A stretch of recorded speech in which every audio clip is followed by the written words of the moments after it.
লুচি কয়েকদিন খাসির মাংস খেয়ে, খাসির মাংস রান্না ঝোল ভাত খেয়ে। রান্না ঝোল ভাত খেয়ে ওর আর হচ্ছে যে এরকম সাদা সাদা ভাত খেতে ইচ্ছা করছে না, তার জন্য ওর ভাত খাওয়ার প্রতি ইন্টারেস্ট নেই।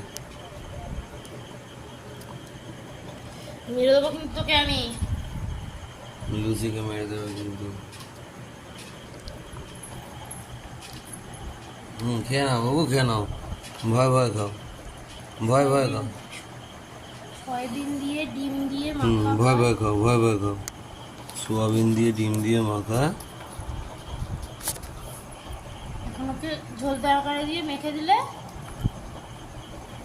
ভয় ভয় খেয়ে নাও তাড়াতাড়ি, নাহলে মারবে কিন্তু। হ্যাঁ, দেখছো? অনেকটা ভাত খেয়ে নিয়েছে, আবার হচ্ছে যে ইস, দাও দাও